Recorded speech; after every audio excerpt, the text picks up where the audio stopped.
Esto es DW Noticias desde Berlín. Las repercusiones de la muerte de Alex Pretty a manos de agentes federales en Minneapolis vuelven a dividir la sociedad de Estados Unidos.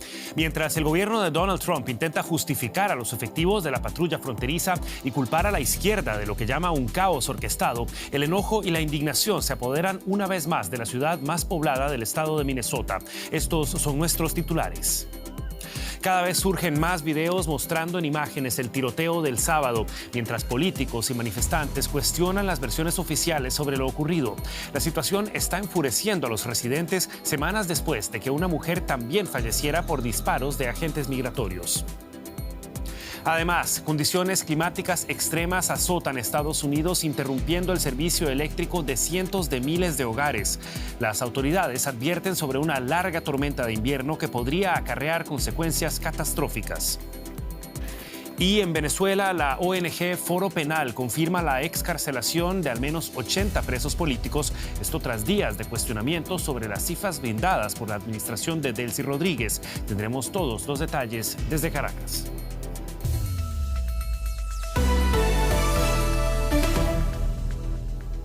Los saluda Javier Arguedas. Gracias por informarse con nosotros. En Estados Unidos, los demócratas reiteraron su llamado a que los agentes federales de migración de Donald Trump abandonen el estado de Minnesota. Esto después de producirse la segunda muerte en menos de un mes por acciones de los efectivos.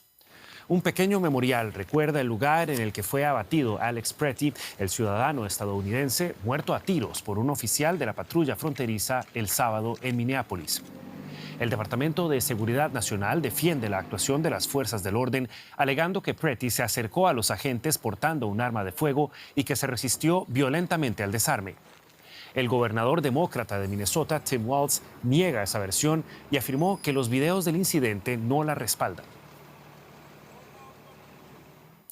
En declaraciones a la prensa, Walz volvió a instar a la administración Trump a que retire a los agentes federales del estado de Minnesota.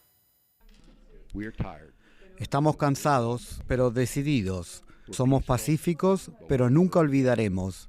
Estamos enfadados, pero no perderemos la esperanza. Y por encima de todo esto, estamos unidos. Si la intención de Donald Trump era poner a Minnesota como ejemplo, entonces estoy muy orgulloso del ejemplo que el mundo está viendo. Creemos en la ley y el orden. Creemos en la paz y creemos que Donald Trump debe retirar a estos 3.000 agentes sin formación de Minnesota antes de que maten a otra persona y tengamos que contar su historia, la de un habitante de Minnesota que solo intentaba vivir su vida sin intromisiones.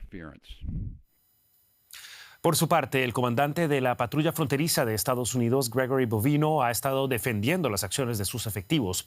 Asegura que Alex Pretty irrumpió en un operativo activo de las fuerzas del orden y que estaba impidiendo a los oficiales hacer su trabajo. También se negó a comentar el material audiovisual que parece mostrar a un oficial desarmando a Pretty antes de dispararle. Hay muchos videos circulando, muchos relatos diferentes. Por eso hay una investigación en curso para analizar lo que se dice, revisar los videos, recoger los testimonios de testigos y las declaraciones de los oficiales. Todos estos elementos permiten construir una imagen real, no una imagen aislada, sino una visión completa de lo que realmente ocurrió. Por eso investigamos para llegar a la verdad y evitar las especulaciones, porque después de 24 horas hay mucha especulación. Pero pensemos en ese oficial y en lo que esos agentes enfrentaban en la escena, teniendo que tomar decisiones en cuestión de segundos. Mientras muchos tuvieron 24 horas para analizarlo desde su sillón, ese agente tuvo una fracción de segundo para decidir. El periodista José Díaz Briceño se encuentra con nosotros desde la ciudad de Washington, desde donde da seguimiento a esta noticia en desarrollo para nosotros. José, ¿qué tal? Muy buenas tardes. ¿Qué nos puedes decir sobre ese choque de narrativas que vemos entre funcionarios del gobierno de Donald Trump y las voces que cuestionan que se esté diciendo la verdad sobre las circunstancias de la muerte de Alex Pretty?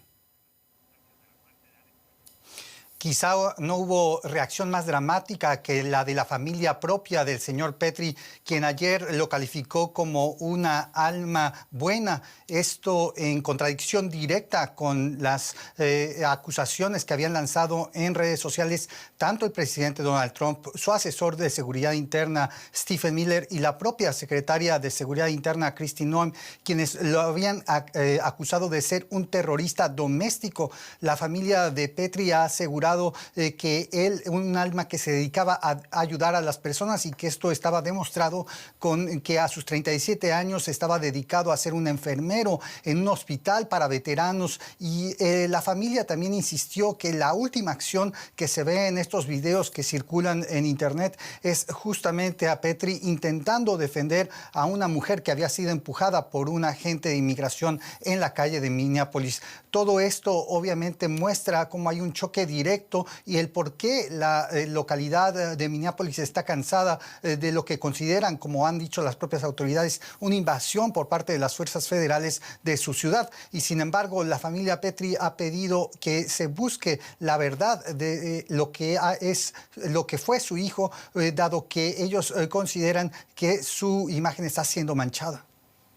Ahora, José, Minneapolis estaba apenas lidiando con la muerte de Renee Good, también a manos de agentes federales. ¿Cómo se enmarca este caso en ese contexto y la forma en la que se manejó la investigación de esa primera muerte a manos de ICE en ese caso? Esto es quizá uno de los más importantes choques que estamos viendo en este primer año de administración del presidente Trump, la disrupción de colaboración entre las agencias de policía federales y las agencias de policía locales en ciudades demócratas, y estos dos casos lo muestran claramente.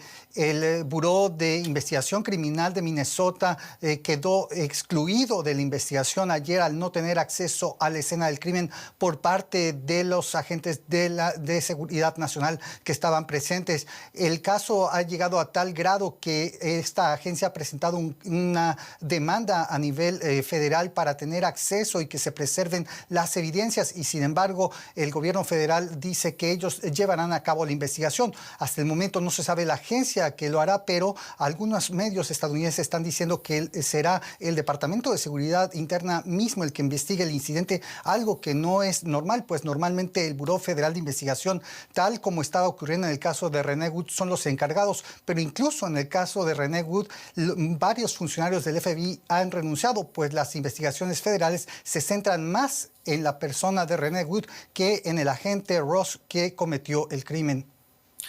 Un caso que recrudece aún más la polarización de Estados Unidos. José Díaz Briceño con el reporte desde Washington. Muchísimas gracias, José. Y todo esto ocurre en medio de una histórica tormenta invernal que está azotando a Estados Unidos y ha cobrado la vida de al menos 5 personas en todo el país. Casi 1 millón de viviendas sufren cortes de electricidad, sobre todo en el sur. El Servicio Meteorológico estadounidense ha advertido que la nieve y las bajas temperaturas continuarán durante todo el fin de semana y la próxima semana. Al menos 23 estados ya declararon el estado de emergencia. La ayuda finalmente llega para este conductor que se ha quedado atrapado en la nieve. Las autoridades estadounidenses han pedido a la población que permanezca en sus casas. Lo que ha sido calificada de monstruosa tormenta invernal se extiende a lo largo de 3.000 kilómetros, desde estados sureños como Arkansas y Tennessee hasta la capital, Washington. En Oklahoma City, los equipos trabajan sin descanso para despejar carreteras y autopistas antes de que la tormenta llegue a su punto álgido. Seguiremos trabajando sin descanso. Mientras siga nevando, continuaremos quitando la nieve. Cuando deje de nevar y hayamos despejado las carreteras, comenzaremos a esparcir sal y a quitar la nieve.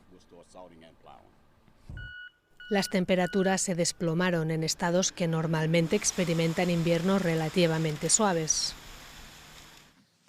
Esta tormenta va a provocar fuertes nevadas, peligrosas lluvias heladas y hielo, así como vientos gélidos potencialmente mortales durante días. Los cortes de electricidad y los cierres de carreteras ya han comenzado a afectar al medio oeste, el sur y la costa este. Pedimos a los ciudadanos que eviten las carreteras. Se cancelaron más de 4.000 vuelos y muchos otros han sufrido retrasos.